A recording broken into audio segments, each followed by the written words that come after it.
Subscribe to our channel, Sin TV News, and press the bell icon for the latest updates.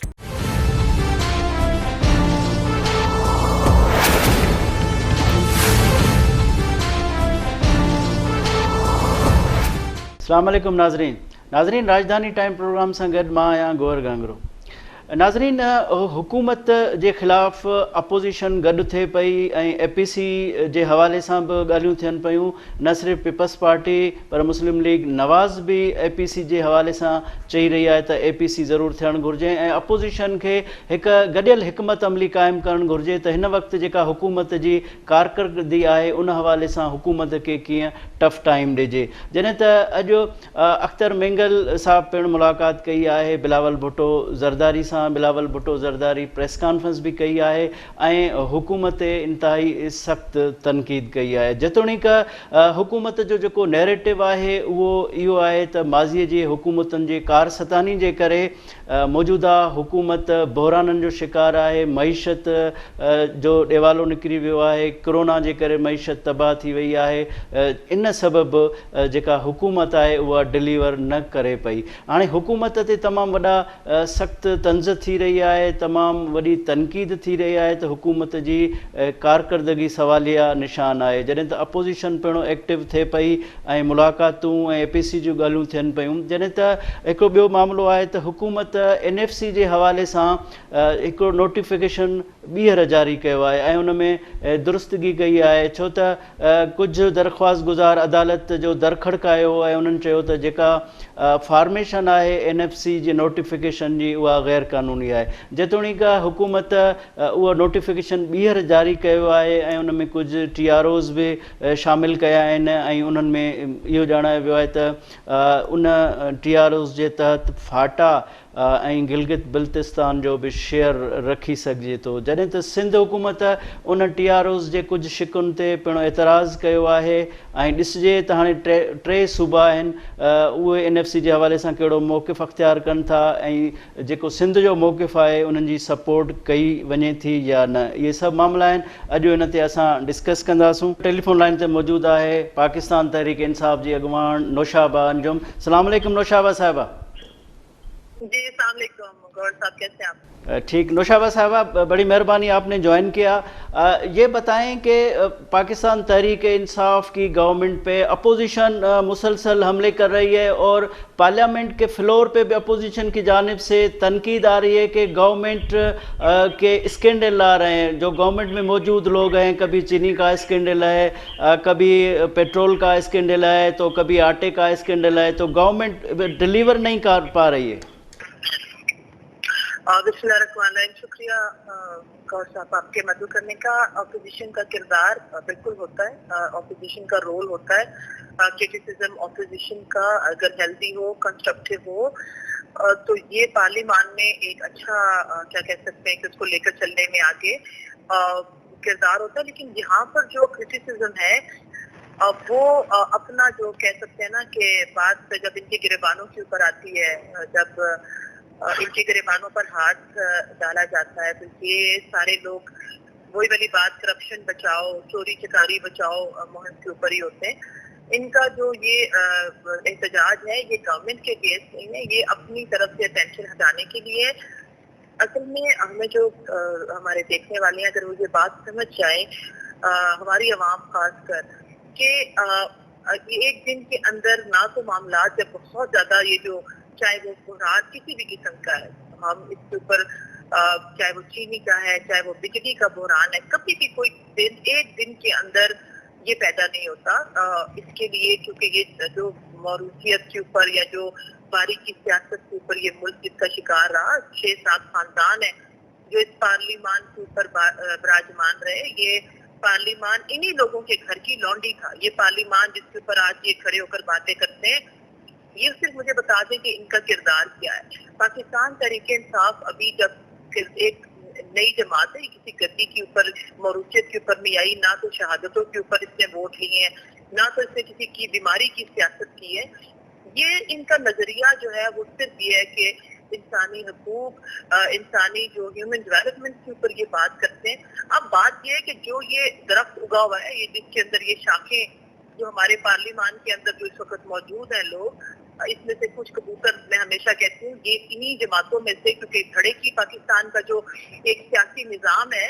ये नजरियाती नहीं है, ये धड़े की सियासत है, मरूसी सियासत के ऊपर ही चल रहा है, ये एक दिन में खत्म नहीं होगा। तो ये है कि हम बहुत सारी टहनियां काटते हैं, लेकिन हमें रूट के ऊपर जिस वक्त तक पाकिस्तान तहरीक इंसाफ भी जो है वो कोशिश करिए कि हम अपनी रूट के ऊपर काम करें। अगर ऊपर से जड़ें काट देने से फिर यही लोग आगे आएंगे, इन्हीं की नस्लें आगे आकर बैठेंगी और इन्होंने क्या काम करना है जो इनके बाप दादा भी नहीं कर सके। तो जब तक ये अपनी मॉरलिटी के ऊपर, सियासत के अंदर और मॉरलिटी का दोनों का छोली दामन का साथ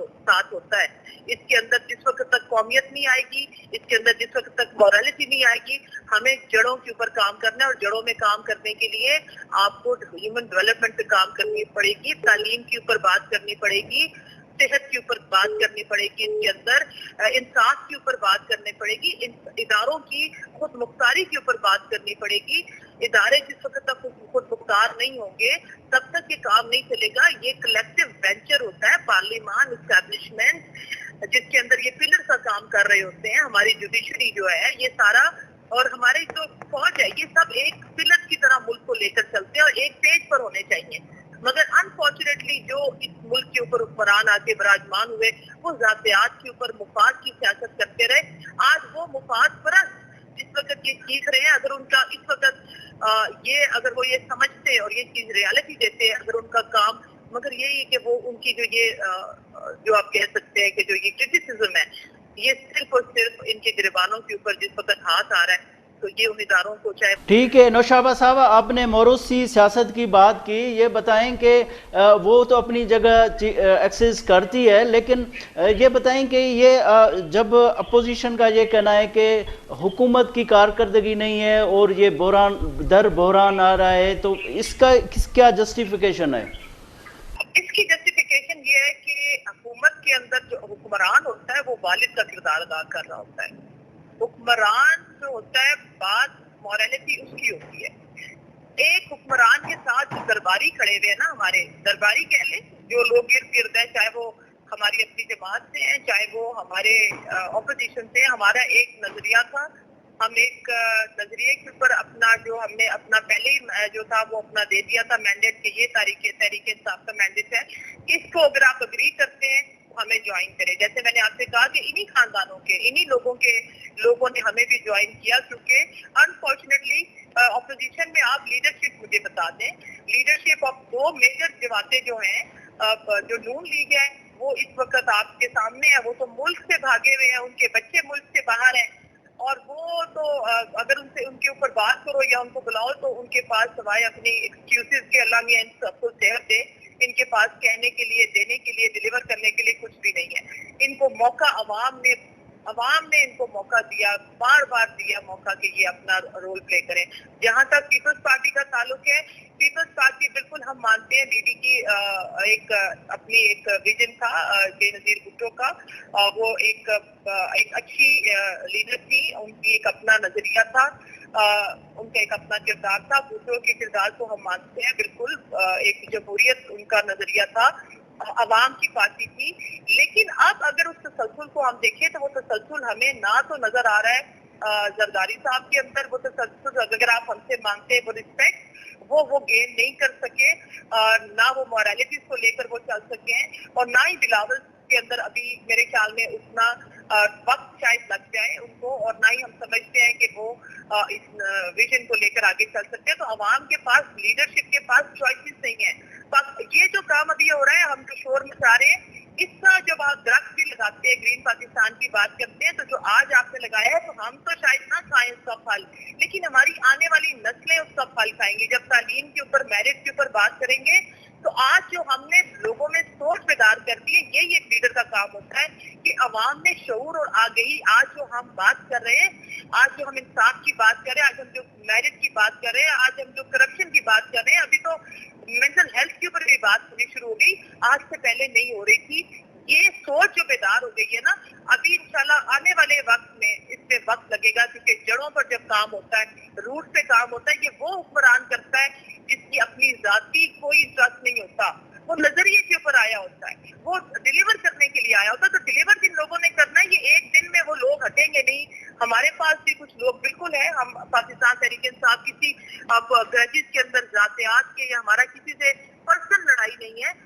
یہ نظریے کی لڑائی ہے, یہ قومیت کی لڑائی ہے. اس کے لیے یہ ہے کہ پوری عوام اور شعور جس وقت بیدار نہیں ہوگا, وہ تب بیدار ہوگا گوہر صاحب جب ہمارے لوگوں کو پہلی بات یہ ہے کہ روٹی, کپڑا, مکان, صحت, گرین, سب سے امپورٹنٹ چیز ہے سانس لینا,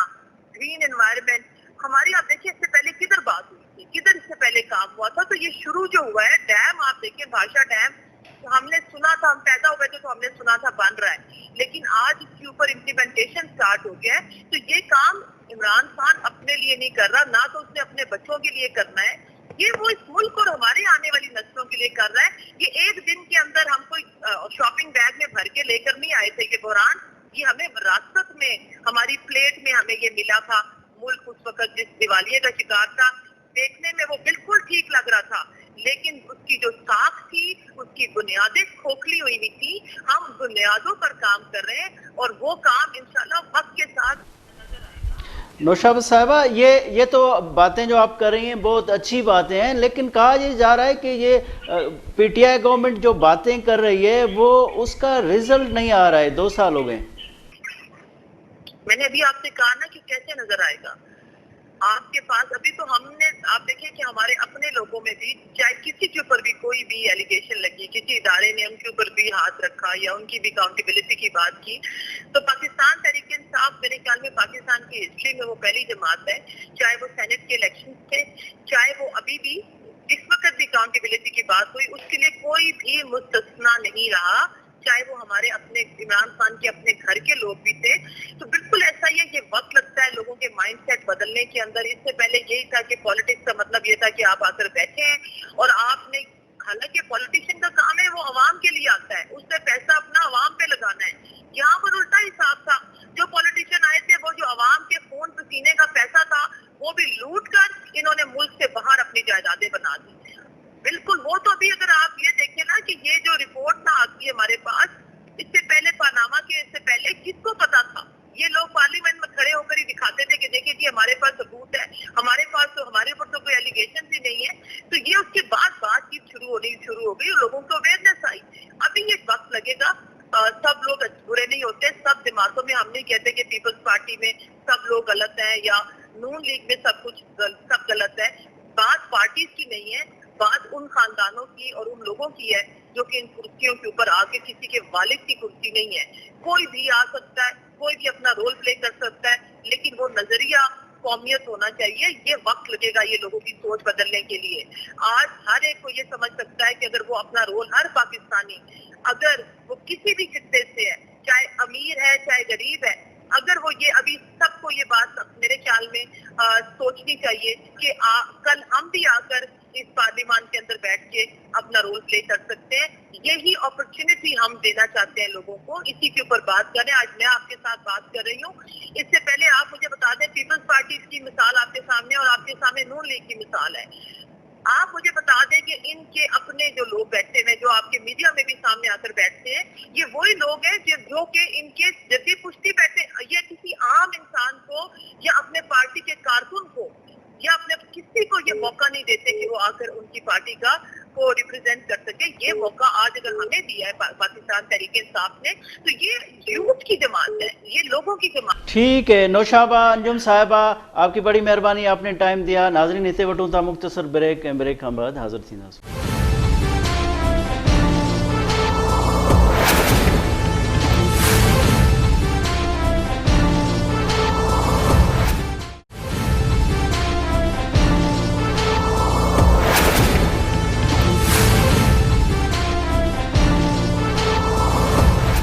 ناظرین ویلکم بیک. ناظرین ہن وقت اساں سان ٹیلیفون تے لائن تے موجود ہے فضل اللہ قریشی صاحب, جیکو اگوڑو وفاقی سیکریٹری ہے منصوبہ بندی کے حوالے سے. مالیاتی معاملہ آئین, منصوبہ آئین, پروجیکٹس آئین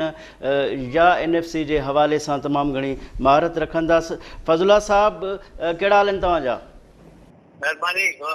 फज़ला साहब महिरबानी तव्हां असांखे जॉइन कयो। इहो ॿुधायो त NFC जे हवाले सां जेको ॿीहर नोटिफिकेशन जारी थियो आहे त तव्हां छा था सम्झो त इहा वफ़ाक़ी हुकूमत जी कहिड़ी ग़लती हुई ऐं जेकॾहिं ॿीहर नोटिफिकेशन जारी थियो आहे त इन में का बहितरी ईंदी या हुकूमत जो को ॿियो मक़सदु आहे इन में? अरे हुकूमत ॾिसो न, शुरू को वठी अरसे को वठी हुकूमत इन चक्कर में आहे त इन NFC जो नोयत बदिले छॾिजे, छाकाणि इन NFC कोड में जेको लास्ट जेको NFC में 18 अमेंडमेंट में हिकिड़ी शिक आयल हुई जेका हाणे कॉन्स्टिट्यूशन जे पैरा 160 में आहे त जंहिंमें the share of provinces in each award of national finance commission shall not be less than the share given to the provinces. त इहा जेका शक हुई त फेडरल गवर्नमेंट खे ॾाढी महांगी पए पई, छाकाणि इहो जेको फ़ैसिलो थियो अॻे NFC में 10 में त साढा 57% सूबा खणंदा ऐं पंहिंजो साढा 42% जेके आहे मतिलबु मर्कज़ खणंदो, ऐं मर्कज़ जे चकर में आहे त 18 अमेंडमेंट खे ख़तमु करे, छाकाणि इहा शक 18 अमेंडमेंट जे तहत NFC में विधी वई। हाणे उन में हुनजी पूरत कोन थी पए, पोइ मुख़्तलिफ़ ज़राइनि सां पहिरियों हिननि कोशिशि कई सॼो साल 18 अमेंडमेंट खे चेंज कजे। हिकु पुटु यादि हूंदो त हाणे बि सेनेट में हिननि विधी त इन शिक खे जेका चेंज कयो, जेका सेफुर ऐं बैरिस्टर टेस्ट विधी हुई MQM जे मेंबर, जेका पोइ सेनेट रद्द करे छॾी। इन करे मुख्य सबबु इहो आहे जेके साढा 47% जेके साढा 42% जेके फेडरल गवर्नमेंट मिलनि था उन में हुनजी पूरत कोन थी पए पई, ऐं उन में जेका जो लामान आहे जॾहिं NFC इहो फ़ैसिलो ॾिनो हुयो उन में फेडरल गवर्नमेंट खे चयो त तव्हां पंहिंजी मोबिलाइज़ेशन कयो रिसोर्सिस जी, ऐं हर साल तव्हां पंहिंजो 1% ऑफ GDP तव्हां पंहिंजो रेवेन्यूज़ वधायो। उन हिसाब सां हिननि उहा एक्सरसाइज़ कोन कई ऐं रेवेन्यू वधंदे वधंदियूं घटिजी वियूं, ऐं रेवेन्यू जॾहिं न वधियूं ऐं ख़र्च फेडरल गवर्नमेंट जा वधंदा विया, कर्ज़ बि वधंदा विया, इन जे करे पोइ फेडरल गवर्नमेंट हाणे ॾुखियो थी पियो आहे जेका हुननि वटि हाणे डिफेंस जा जेके हुनखे पैसा मिलनि था टैक्सेशन पूल मां, उन में रुगो डिफेंस जो ख़र्च ऐं कर्ज़नि जी अदायगी, पोइ हुन वटि पैसा कोन था बचनि। पोइ बाक़ी पैसा रेज़ करण लाइ, डेवलपमेंट जे लाइ ऐं गवर्नमेंट खे रन करण लाइ हिन खे हर साल पोइ 1000-2000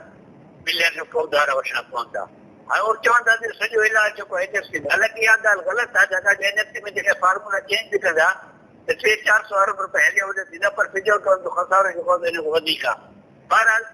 इन खे मद्देनज़र रखंदे जॾहिं 18 अमेंडमेंट जो मॉडिफिकेशन कोन थी ऐं फार्मूला खे चेंज करण जो को चांस कोन हो, पोइ हिननि वरी जेके लास्ट NFC आहे जेके हाणे थिया हिननि छा कयो त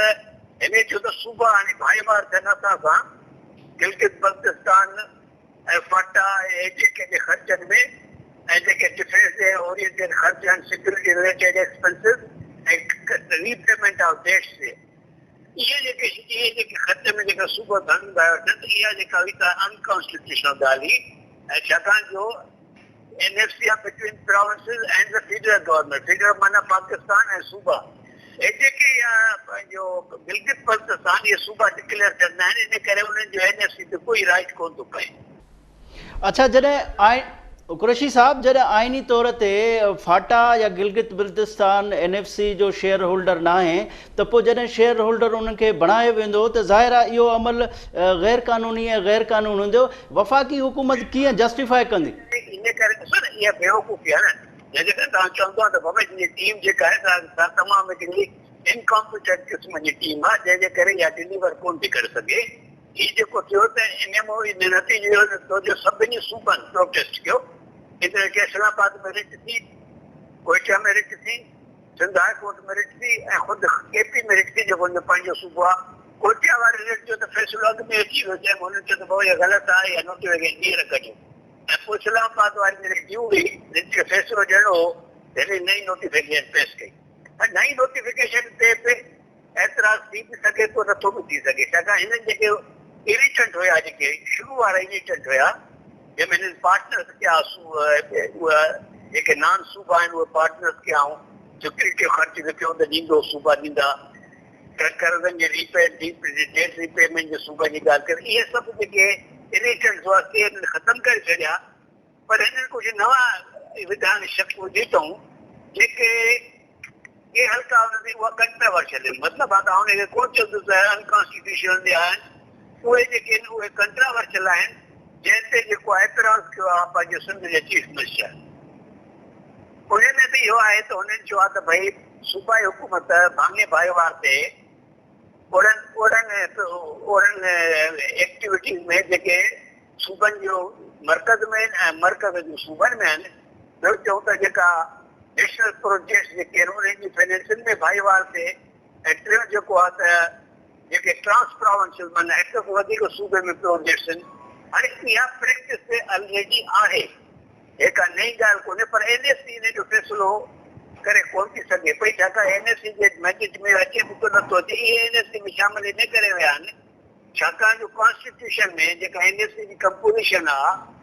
आर्टिकल 162D में लिखियल आहे, any other matter relating to finance referred to the commission by the president। हाणे उन शक जो फ़ाइदो वठंदे हिननि जेको आहे C को DES में इहे टे विधा आहिनि, ऐं इन में इहो पियो अथऊं इहे फाइनेंस रिलेटेड आहिनि। To that extent the notification is correct त इहे टे आहिनि ऐं इहो प्रेसिडेंट खे इख्तियार आहे त फाइनेंस रिलेटेड इश्यूज़ NSC में आणे, पर इन स्पिरिट ऑफ इन letters it is all right, पर स्पिरिट में जेको आहे इहा ॻाल्हि जेका डिफीट थी वेंदी, ऐं मां नथो सम्झां त पोइ इहा ॻाल्हि अॻिते NSC में कहिड़ी थींदी। हाणे हिन में छा कयो, पहिरियों प्रोटेस्ट जेके 3 ॾींहं थी विया आहिनि, सिंध जे चीफ मिनिस्टर चयो आहे त भई इहे जेके 3 शक़ूं विधियूं आहिनि DES, इहे जेके रिलेवेंट न आहिनि ऐं तव्हां हिननि खे कढी छॾियो। सिंपल ॻाल्हि आहे, कंहिं हद ताईं प्रोटेस्ट सही आहे, पर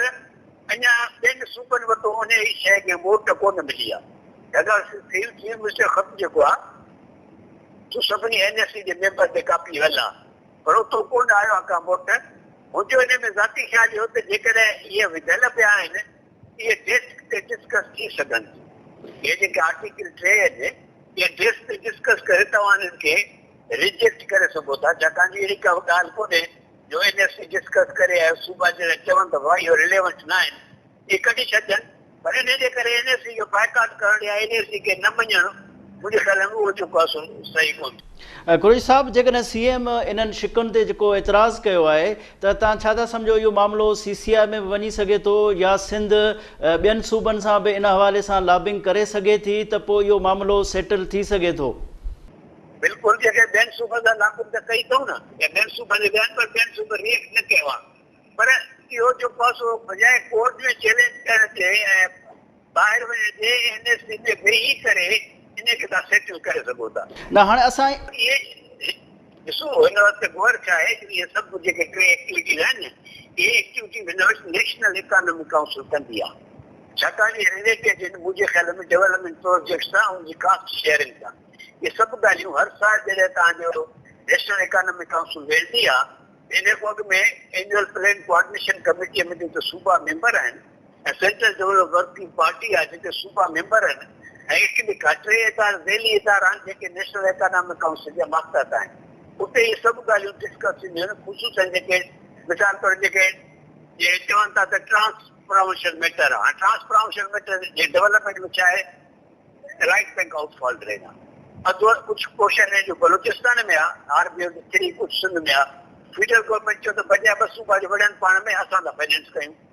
अहिड़े नमूने कुझु कैनाल्स हूंदा आहिनि, अहिड़े नमूने रेलवे जा प्रोजेक्ट्स आहिनि जेके हिक खां ॿी बाउंड्रीअ में वेंदा आहिनि। त इहा ॻाल्हि सभु शेयरिंग जो इहो फ़ैसिलो नेशनल इकोनॉमिक काउंसिल कंदी आहे, पोइ फेडरल गवर्नमेंट पाण खे। ॿियो जीअं को फाइनेंसिंग प्रोजेक्ट जी, जीअं तव्हांजो कराची K4 प्रोजेक्ट आहे, फेडरल गवर्नमेंट बि फाइनेंस करे थी, सिंध सूबो बि फाइनेंस करे थो। H3 प्रोजेक्ट आहे। अहिड़े नमूने इहे सभु ॻाल्हि इशू 3 इहे जेके इशू आहिनि GDEF, इहे 3 जेके नेशनल इकोनॉमिक काउंसिल हिन वक़्तु हिननि ते फ़ैसिला कंदी आहे ऐं असां हुन में पार्टी हूंदा आहियूं। जेतिरे नेशनल प्रोजेक्ट जी पहिरीं ॻाल्हि त डेफिनेशन कहिड़ी थींदी हिते ख़बर कोन्हे, पर जेकॾहिं मिसाल तौर तव्हां चओ था त भाषा नेशनल प्रोजेक्ट आहे, पर भाषा एॾो वॾो नेशनल प्रोजेक्ट आहे जो को बि हिकिड़ो सूबो या 4 सूबा गॾिजी बि उनखे फाइनेंस न करे सघंदा। इहो कमु फेडरल गवर्नमेंट खे खणणु, छाकाणि जो फेडरल गवर्नमेंट वटि के लिमिटेशन्स कोन आहिनि पैसनि जी। जेतिरा पैसा चाहे फेडरल गवर्नमेंट रेज़ करे सघे थी through foreign borrowing, through printing of money. Through raising debts Qureshi साहब, जेके कोन असां TROs ते बि तव्हां ॻाल्हायो, जेके TROs आहिनि था इन क़िस्म जूं जॾहिं शयूं नोटिफिकेशन में गवर्नमेंट खे विझणियूं त तव्हां छा था सम्झो त इन खां अॻु सूबनि खे, छो त मामिलो आहे NFC जो वॾो मामिलो आहे, त सूबनि खे गवर्नमेंट खे एतमाद में न वठणु खपे हा, या हीउ मामिलो TROs ईअं जारी करे छॾिया, इहो मामिलो वरी NFC वारो खटाई में पइजी सघे थो? TOR जारी करण सूबनि खां मशहूरु बात कोन थींदो आहे, इहो पाण ई कंदा, पर इहा जेका समझदारी पुख्ता न दादा, हिन गवर्नमेंट जे जेके तव्हां फ़ैसिला ॾिसो था, घणा फ़ैसिला वापसि वरिता अथव। प्रॉब्लम इहो आहे त मां चवंदो आहियां त असांजो प्राइम मिनिस्टर जेको असां नॉन प्लेइंग कैप्टन आहे,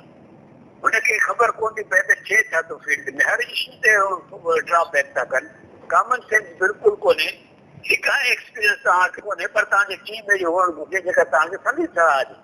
हीअ जेका ॻाल्हि, हीअ जेकर को बि सेंसिबल माण्हू हुजे हा त हिनखे चए त छॾे ॾे। इवन प्रेसिडेंट को ॾे ऑब्जेक्टेड, प्रेसिडेंट पढ़ियल कर माण्हू आहे न, हो चए थो भई हिन में छाजे लाइ तव्हां विझायो था पिया, पर नथा कनि। हरुपुर या त चाहिनि था त NFC कंट्रावर्शियल हुजे, न थिए, या त चाहिनि था त अहिड़ो विझी छॾिजो पोइ गौर थिए, सूबा पाण में वढ़नि, पर हिन इशू ते सूबा न वढ़ंदा पाण में, हिन इशू ते टई सूबा हिकु पासे थी बीहंदा, मर्कज़ सां वढ़ंदा। अगरि हिते जेका बि शेयरिंग थिए थी त सूबनि खे इफेक्ट थी करे पई, सूबनि जे बजट खे इफेक्ट थी करे, तंहिंजे करे बाक़ी जेकॾहिं वेही करे डिस्कस करे फ़ैसिलो करे छॾनि, इज़ अ पॉलिसी मैटर। जेको इहो न आहे त हिन में को पैसा था अची वरी को पॉलिसी मैटर आहे, त मिसाल जे तौरु चवनि था त इहे त सूबा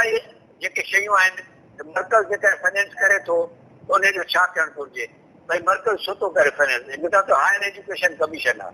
या जेके वर्टिकल प्रोग्राम आहिनि हेल्थ जा, इहे सभु जेके आहिनि सूबनि जो बेसिकली इहे ॿई सब्जेक्ट सूबनि जा आहिनि, मर्कज़ छो थो करे पियो,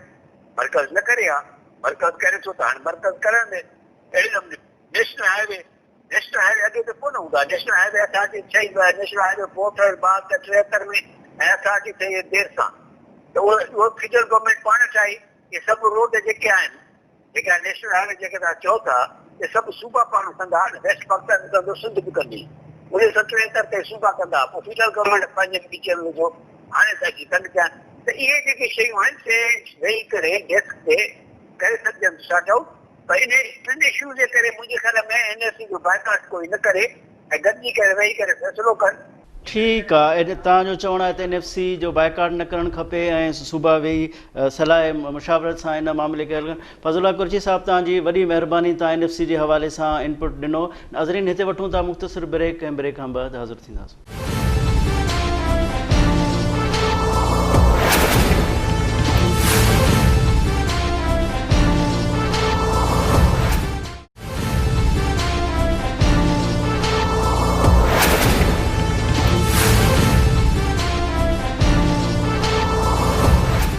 नाज़रीन, वेलकम बैक। नाज़रीन, हिन वक़्तु असां सां वीडियो लिंक ते मौजूदु आहे बैरिस्टर ख़ान गफ़ार ख़ान, जेको क़ानूनी मामलनि जो माहिर आहे। साण असां मालूम कंदासूं त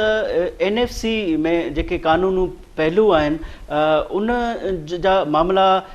हू कीअं थो ॾिसे, ऐं ख़ासि तौर ते जेको ताज़ो नोटिफिकेशन NFC जो जारी कयो आहे, साण मालूम कंदासीं। अस्सलाम वालेकुम ख़ान गफ़ार ख़ान साहब। जी गौर साहब, वालेकुम अस्सलाम। ख़ान साहब, इहो ॿुधायो त हीउ जेको NFC जो नओं नोटिफिकेशन जारी थी वियो आहे, तव्हां क़ानूनी तौरु इनखे कीअं था ॾिसो, छो त इन नोटिफिकेशन में इहो बि ॼाणायो वियो आहे जेके TROs आहिनि त उन में गिलगित बल्तिस्तान ऐं फाटा जो बि शेयर रखियो वेंदो, जॾहिं त इन खां अॻु सिर्फ़ु 4 सूबनि जो NFC में शेयर हूंदो। जी, तव्हांजो बिल्कुलु बजा सवाल आहे त जेको अदालतनि हिन वक़्तु बलोचिस्तान हाई कोर्ट ऐं इस्लामाबाद हाई कोर्ट इन ते प्रोएक्टिव स्टैंड वरितो, छो त जेकी फेडरल गवर्नमेंट जी जेकी लीगल पॉलिसी आहे उन में घणी इम्प्रोप्राइटरीज़ बज़ाहिर तौर ते नज़र अचनि पियूं, छो त उन्हनि जॾहिं इनखे जेको नेशनल फाइनेंस कमीशन जी कमेटी आहे उनखे कॉन्स्टिट्यूट कयो, त उन में जेको फेडरल फाइनेंस मिनिस्टर आहे उहो असां वटि आहे ई कोन, उहो प्राइम मिनिस्टर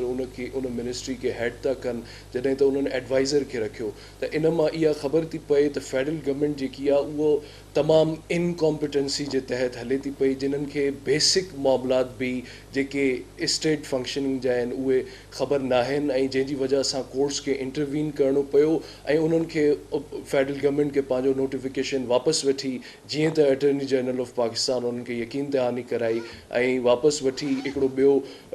कॉन्स्टिट्यूशन खे यानी कि NFC जी कॉन्स्टिट्यूशन जी तरफ़ विया आहिनि। पर हाणे ॿियो प्रॉब्लम इहो आहे त जेकी अॻु में बि NFCs थींदा रहिया आहिनि, कुझु कामयाबु रहिया आहिनि ऐं कुझु नाकाम रहिया आहिनि, उन में इहो पहिरियों जेको असांजो प्रीवियस मैकेनिज़म हो उन में त फाटा ऐं इहे सभु हिकिड़े फेडरल मैंडेट में ईंदा, पर जॾहिं इहे हाणे KPK जो हिसो बणिजी विया आहिनि त उन जा नया TORs कीअं हूंदा, उन जो ॿियो क्राइटेरिया छा हूंदो, मैकेनिज़म छा हूंदो, उहे अञा ताईं को बि जेकी फ़ैसिला साज़ क़ुवतूं आहिनि including the provincial governments and उन्हनि जा नॉन स्टैचुटरी मेंबर्स ऐं असांजो प्राइम मिनिस्टर ऐं फेडरल फाइनेंस मिनिस्टर, उहो इन शइ खे अञा ताईं वेही करे तइ ई न करे सकिया आहिनि त पोइ NFC कीअं थी थो सघे, बल्कि इन जो थियणु फ़िलहाल त मुमकिन ई नज़र नथो अचे, छो त जेकी स्टेक होल्डर्स आहिनि उहो उन ते अञा हिकिड़ो यूनैनिमस स्टैंड ई न वठी सकिया आहिनि त कंसेंसस किथे। अच्छा ख़ान साहब इहो ॿुधायो त कंसेंसस त बाद जी ॻाल्हि आहे, पर जेकॾहिं तव्हां लीगल एक्सपर्ट आहियो, तव्हां इहो ॿुधायो त जॾहिं आइनी तौर ते क़ानूनी तौर ते जॾहिं ज़ाहिर आहे हिकु ॿ कंपोनेंट जेके तव्हां शामिलु कयो था उहे शामिलु आहिनि ई कोन, जेसिताईं तव्हां आइन में तरमीम नथा कयो त इहो तव्हां नज़रिए ज़रूरत ऐं ज़रूरत आहर, छो त वज़ीर आज़म साहब बि चयो त छो त गिलगित बल्तिस्तान खे असांखे शामिलु करिणो आहे, गॾु हलाइणो आहे, असांखे उनखे शेयर ॾियणो पवंदो, पर इहे सभु ॻाल्हियूं जाइज़ बि आहिनि, पर जेसिताईं उन्हनि खे लीगल कवर न आहे, को आइनी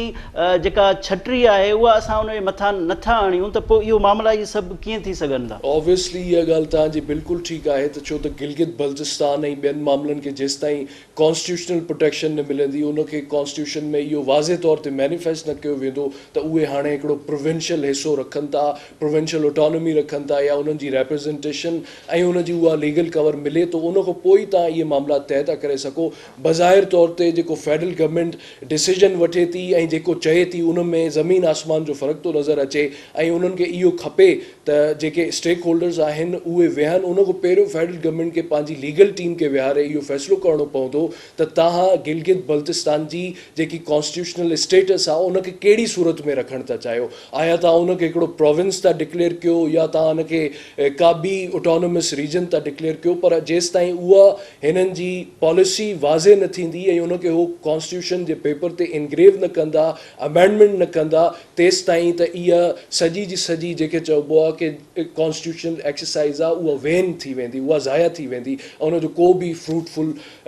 जेको कॉन्सिक्वेंस आहे, फ्रूटफुल बेनिफिट्स आहिनि उहे किथे बि नज़र नथा अची सघनि ऐं इहो हिकिड़ो डेडलॉक जी सिचुएशन आहे। उन में पोइ सुप्रीम कोर्ट ऑफ पाकिस्तान या हाई कोर्ट्स आहिनि पंहिंजो रोल अदा करण जे लाइ तयारु आहिनि ऐं करे बि रहिया आहिनि, छो त हिकिड़ी इहा रिफ्लेक्टिव नीड आहे त गवर्नमेंट अगरि इनकॉम्पिटेंस जो मुज़ाहिरो करे थी, उन में हिकिड़ी इम्प्रॉपराइटीज़ मौजूदु आहिनि उन जी फंक्शनिंग में, त पोइ कोर्ट्स ऑफ लॉ वटि को बि अहिड़ी जेकी आहे उहा सूरत हाल नथी बचे बजाए इन जे कि हो इंटरवीन कनि ऐं उहे मामलनि खे तव्हांजे लाइ स्ट्रेट अवे डिफाइन करे ॿुधाइनि। अच्छा बैरिस्टर साहब इहो ॿुधायो, हिकिड़ा त सियासी इम्प्लीकेशन आहिनि त ज़ाहिर आहे पाकिस्तान पीपल्स पार्टी चवे थी या नंढा सूबा चवनि था त अला अला करे NFC अवार्ड ॾिनो वियो, अॻिली तरमीम आई, उन में ज़ाहिर आहे सूबनि जो शेयर वधियो ऐं जेका अहसास महरूमी हुई सूबनि जी उहा बि घटी, पर हिन स्टेज ते त हिकिड़ो सियासी इम्प्लीकेशन पंहिंजे जॻह ते आहिनि, एहसासी महरूम जो नुक़्तो पंहिंजे जॻह ते आहिनि, त ज़ाहिर आहे जॾहिं हिते वरी हिकु आइनी बहरान बि हूंदो त मौजूदा हुकूमत छा था सम्झो त इहा तमामु वॾी ग़लती न थी आहे ऐं NFC ते इम्प्लीमेंटेशन हिकु वॾो सवाल न थी वेंदो त इहे सभु महाज़ खुलियल आहिनि ऐं गवर्नमेंट वरी चवे थी इहे संजीदा बि हू आहे त NFC अवार्ड न ॾिनो वञे?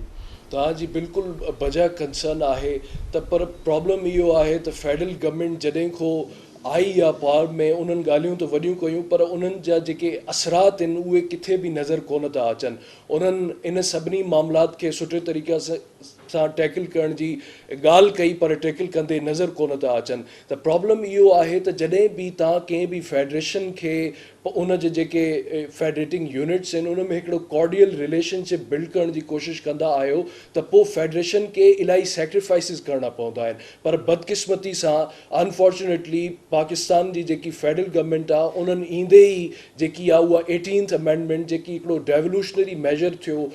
काफ़ी सालनि खां जंहिं शइ जी ज़रूरत पई महसूसु थिए उहो हिकिड़ी जेको आइन में अमेंडमेंट इंट्रोड्यूस कराई वई उन जी वजह सां जेके हिकिड़ा सुठा इम्पैक्ट्स क्रिएट थियनि था प्रोविंसिस में उनखे हाणे हे रोल बैक करण जी कोशिशि था कनि। त NFC मां सम्झा थो as a symbolic expression towards a stronger federation ऐं उन में जेकॾहिं तव्हां नाकाम था थियो त इन जो मतिलबु आहे कि जेसि ताईं तव्हां फेडरेटिंग यूनिट्स खे मुहैया यानी उन्हनि जी जेकी रिसोर्सिस आहिनि यूज़फुल रिसोर्सिस आहिनि नीडफुल रिसोर्सिस आहिनि न ॾींदव त तेसि ताईं फेडरेटिंग यूनिट्स फेडरेशन में पंहिंजो ट्रस्ट रिपोज़ नथा करे सघनि। त फेडरल गवर्नमेंट खे इहो सम्झणु खपे त जेतिरो थी सघे फेडरल गवर्नमेंट फेडरेटिंग यूनिट्स खे रिसोर्सिस फराम कई वञे छो त article 160 clause 3 of the constitution of Pakistan 1973 इन शइ खे बि इंश्योर थो करे मैनिफेस्ट थो करे ऐं इन शइ जी गारंटी थो ॾिए त जेकी फेडरल गवर्नमेंट आहे उहा पाबंद आहे त जेकी रॉयल्टीज़ आहिनि ऐं नेशनल रिसोर्सिस त जेका सूबनि जा शेयर आहिनि उहे उन्हनि ते मिलनि पर उन जो फ़ैसिलो जेकी आहे उन जो रेट डिक्लेयर जेकी आहे उन जो कॉन्ट्रीब्यूशन उन जो शेयर डिक्लेरेशन जेकी आहे उहा काउंसिल ऑफ कॉमन इंटरेस्ट कंदी जेकी 90 डेज़ में हिकु दफ़ो मिलण जी पाबंद आहे जेके हेड प्राइम मिनिस्टर कंदो आहे उन जा सूबाई रिप्रेज़ेंटेशन चीफ मिनिस्टर्स कंदा आहिनि। तव्हां मूंखे ॿुधायो त council of common interest as then a phenomena किथे एग्ज़िस्ट करे थी? छा फेडरेशन खे अहिड़ो सेल्फ सेंटर्ड एटीट्यूड अडॉप्ट करे उहे इहे इन शइ जा ख़्वाहिशमंद आहिनि त पाकिस्तान मज़बूत थो थी सघे? इंतिहाई अहम आहे इन वक़्त के हिकिड़ो डायलॉग इनिशिएट कयो वञे नेशनल लेवल ते नेशनल डायलॉग इनिशिएट कयो वञे जंहिंमें फेडरल गवर्नमेंट तमामु प्रोविंसिस खे विहारे नेशनल इकोनॉमिक काउंसिल खे फ़ाल करे काउंसिल ऑफ कॉमन इंटरेस्ट खे फ़ाल करे NFC जे बारे में ॻाल्हायो वञे त आया पोयनि टाइम में तव्हां उन जो क्राइटेरिया उन जो फॉर्मूला उन जो रेट छा कयो वियो ऐं हाणे छा थींदो छो त वक़्त जी ज़रूरियात चेंज थियूं थियनि। पॉवर्टी लेवल्स ॾिसो तव्हांजी इनवर्स पॉपुलेशन डेंसिटी ॾिसो इन खां अलावा पॉपुलेशन ग्रोथ ॾिसो जेकॾहिं उन तमामु तव्हां रिजिड इम्प्रोप्राइटीज़ खे खणी हलंदव ऐं तव्हां हिकिड़ो कंसेंचुअल एक्सरसाइज़ जी डेमोक्रेटिक एक्सरसाइज़ जी तरफ़ न वेंदव त पोइ पाकिस्तान में आइन त पंहिंजी जॻह ते असांखे बुनियादी लाइफ ख़तरे में पई नज़र अचे। अच्छा तव्हां इहो ॿुधायो मौजूदा हुकूमत जो जेको मूड नज़र अचे पियो वज़ीर आज़म साहब जेको चयो पियो वज़ीर आज़म साहब मैनेजमेंट जी ॻाल्हि करे पियो जॾहिं आइनी मामला हूंदा आहिनि उनखे जेकॾहिं तव्हां मैनेज कंदो त पोइ ख़राबियूं पैदा थींदियूं आहिनि। हिन स्टेट ते जॾहिं सिंध गवर्नमेंट बि एतिराज़ वारियो आहे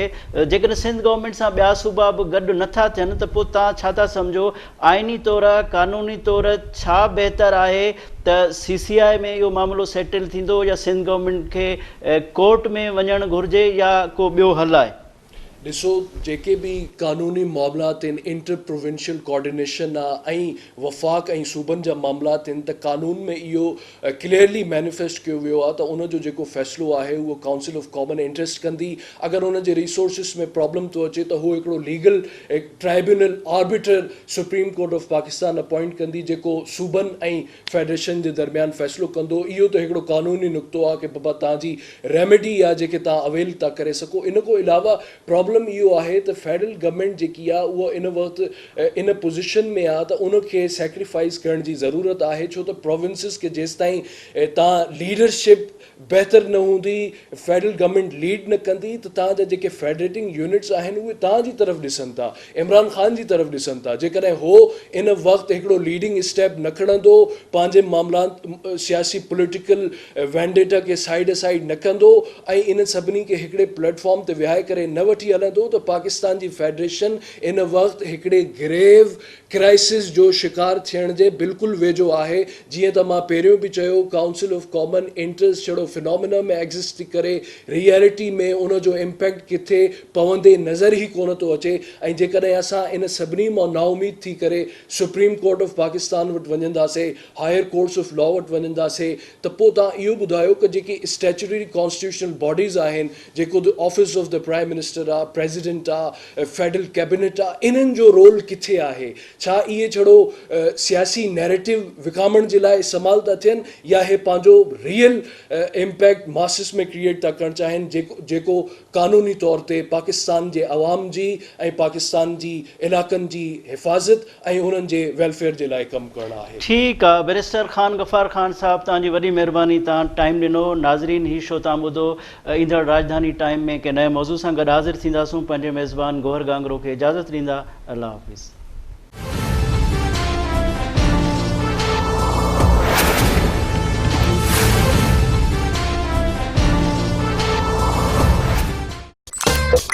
Sun TV Network mobile app. Watch live TV and all programs on your mobile. Download the app